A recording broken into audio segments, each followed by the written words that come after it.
সেই গোটেইখিনি আমি যে খাব নোৱাৰোঁ, সেই গোটেইখিনি সংমিশ্ৰণত আচলতে নিউট্ৰিচাৰ্জ ওমেনটো বনাইছে। আৰু যিটো নেকি আমি খাদ্য খোৱাৰ পাছতে আমি খাব পাৰোঁ, খাদ্য খোৱাৰ পাছতে দৈনিক এটাকে খাব লাগে।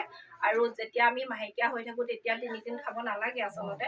আৰু আমি সেই নিউট্ৰিচাৰ্জ ওমেনৰ কথা আৰু মেনৰ কথা ইতিমধ্যে ক'লোৱে। তেনেদৰে ঠিক এতিয়া এইটো বায়'এছ আছে।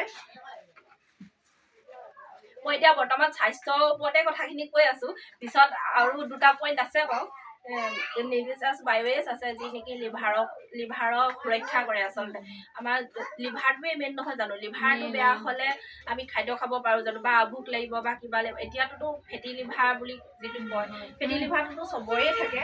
মানে সেইটো এটা নিয়মেই হৈছে। আমি মাছ মাংস খালেও আচলতে আমাৰ মাংসটো খালে বেছি মানে হজম কৰিব নোৱাৰে, মাংসটো হজম হ'বলৈ টাইম লাগে। আৰু আজিকালিতো আমি একদম লোকেল বস্তুটো নাখাওঁ, লোকেল মুৰ্গীয়ে হওক, লোকেল ডিমেই হওক, কিন্তু ব্ৰইলাৰতে চলি যাওঁ, চালানীতে চলি যাওঁ। গতিকে আমাৰ সেইটো কাৰণে লিভাৰটো সুস্থ কৰি ৰাখিবলৈ আচলতে এই বায়'এছ বুলি যিটো আছে, সেইটো বায়'এছ মানে ব্যৱহাৰ কৰিব লাগে। আৰু ইয়াত ওমেগাটো আছিলে ন, সেইটো থিয় হৈ আছে। আৰু কি হয়, আমাৰ বয়স বাঢ়ি অহাৰ লগে লগে আচলতে বয়স বুলি নহয়, আগতে বয়সৰ কথাটো আছিলে। এতিয়া মানে 25-30 বছৰৰ পিছত আচলতে আমাৰ মানে বয়স ভাতি দিয়া নিচিনাই হৈ যায়। বিশেষকৈ মোৰ ক্ষেত্ৰতে কৈছোঁ, মই মানে অকণমান ক'বলৈ কিবা এটা অকণমান হেৰি কৰিলে, কিবা কৰিলে মানে ই বিষাইছে, বাইদেউ কয় এই বিষাইছে, আমুখে মানে যি হৈছে থাকে। ময়ো সেইটো কাৰণে সেইটো মাজে মাজে ব্যৱহাৰ কৰোঁ।